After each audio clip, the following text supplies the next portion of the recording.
एक बार की बात है, भगवान श्री कृष्ण के द्वारकापुरी में एक सत्राजित नाम का राजा रहता था। राजा के पास एक श्यामंतक नाम की मणि थी। श्यामंतक वो एक दिन में कई टन सोना देती थी। भगवान ने एक दिन सत्राजित को अपने पास बुलाया, पास बुला करके कहा, भैया सत्राजित, ये जो मणि है ये कई टन तक सोना देती है, तुम एक काम करो तो बहुत अच्छा रहेगा। सत्राजित ने पूछा, महाराज कौन सा काम? बोले सही से बता दो। बोले बिल्कुल। बोले महाराज, इस मणि को आप राजकीय कोष में जमा कर दो। इस मणि से जो धन निकलेगा उससे प्रजा का कल्याण हो जाएगा। सत्राजित ने स्पष्ट मना कर दिया, ना महाराज, मैं ऐसा तो कदापि भी नहीं करूंगा, एक क्षण भी नहीं करूंगा, एक मिनट भी नहीं करूंगा, एक सेकंड भी नहीं करूंगा। सत्राजित ने मना कर दिया, अपनी मणि किसी को नहीं दूंगा। सत्राजित का एक भाई था। भाई जंगल में प्रतिदिन जाता था और कहा जाता है, अपने यहाँ बहुत अच्छी वो एक कहावत है, 100 सुनार की और 1 लोहार की कहावत है। 100 दिन आपके तो 1 दिन हमारा। सत्राजित का भाई श्यामंतक नाम की मणि को लेकर के जंगल में चल पड़ा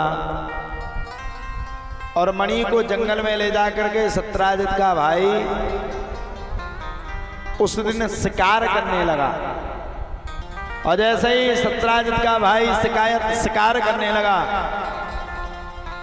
वैसे महाराज कहा जाता है, शिकार करने के तत्पश्चात ही बाघ ने पीछे से आक्रमण कर दिया और सत्राजित के भाई का वध कर दिया।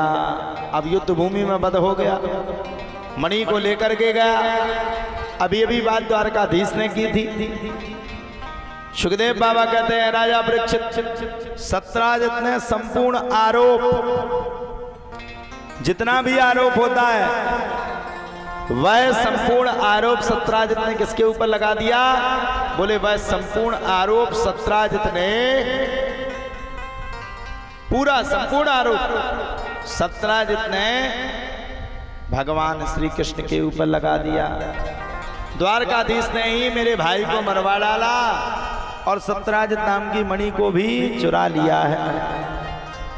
अच्छा, व्यक्ति ने कोई काम गलत ना किया हो और उसके ऊपर गलती थोपी जाए या उसको गलती का एहसास करवाया जाए तो ये बिल्कुल गलत है।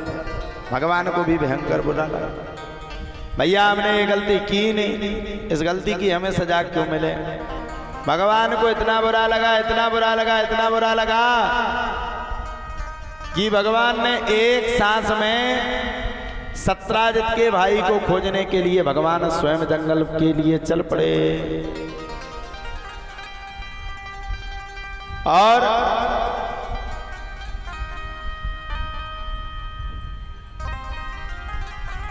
पूरी जंगल में सत्राजित के भाई को खोजा। पूरी जंगल में जितनी भी जंगल है, संपूर्ण जंगल में सत्राजित के भाई को खोजा। ये कहीं ना कहीं मिल जाएगा, लेकिन नहीं मिले सत्राजित के भाई। अब क्या किया जाए? एक जगह पहुंचे तो पद चिन्ह मिल गए। भगवान पद चिन्ह को खोजते खोजते खोजते खोजते जामवंत की कुटिया में पहुंच गए। ये वही जामवंत हैं जो अजर थे, अमर थे, और ये वही जामवंत हैं जिन्होंने भगवान श्री राम के साथ युद्ध स्थल की पूरी भूमिका निभाई है। जामवंत जी महाराज को भगवान ने हराया। जामवंत जी महाराज ने अपनी पुत्री जामवती के साथ भगवान का बड़ा सुंदर ब्याह किया और जामवती के ब्याह करने के तत्पश्चात धीरे धीरे करके भगवान की भगवत कथा आगे बढ़ी। जामवती के बाद भगवान लौट करके आए तो सत्राजित नाम के पापी को भगवान ने खूब डांटा और सत्राजित ने अपनी पुत्री सत्यभामा का ब्याह भगवान श्री कृष्ण के साथ किया। और जब सत्यभामा का ब्याह सत्राजित ने भगवान श्री कृष्ण के साथ विधिवत रूप से किया, तब तो सत्यभामा का ब्याह करने के तत्पश्चात ही भगवान के धीरे धीरे करके 8 ब्याह संपन्न हुए। 8 ब्याह संपन्न होने के बाद भगवान अपने नगर में बैठे थे। एक दिन की बात है, नारद मुनि आए। नारद मुनि ने भगवान श्री कृष्ण को अपनी संपूर्ण कथा सुनाई और कहा एक भौमासुर नाम का राक्षस है, वो बड़ा आतताई है, उसने 16,100 पटरानियों को बंदी बनाया। भगवान श्री कृष्ण को बड़ा बुरा लगा, तो भगवान श्री कृष्ण चल पड़े और चल करके भगवान श्री कृष्ण ने भौमासुर नाम के पापी को युद्ध के लिए ललकारा और युद्ध के लिए ललकार करके भौमासुर नाम के पापी के साथ युद्ध करना प्रारंभ कर दिया। भगवान ने इतना भयंकर युद्ध किया कि युद्ध करते करते करते करते करते बड़े प्रेम के साथ भौमासुर नाम के पापी को पकड़ करके पृथ्वी लोक पर धराशायी कर दिया और भौमासुर का उद्धार हो गया। सच्चिदानंद भगवान की जय। 16,100 पटरानियों को भगवान ने मुक्ति दी और 16,100 पटरानियों को मुक्ति दी तो वो बोली हम कहाँ जाएंगे। तो भगवान ने 16,100 पटरानियों के साथ ब्याह किया। अब भगवान के कितने ब्याह हो गए? बोले अब भगवान के 16,108 ब्याह संपन्न हो गए। सच्चिदानंद भगवान की जय। यदुवंशियों की संख्या बढ़ गई। आगे चल करके पांडवों ने राजसूय यज्ञ करने की मन में ठानी, सो भगवान भीम भैया को साथ में लेकर के चल पड़े और सबसे पहले जरासंध नाम के पापी का उद्धार किया और अब किया राजसूय यज्ञ।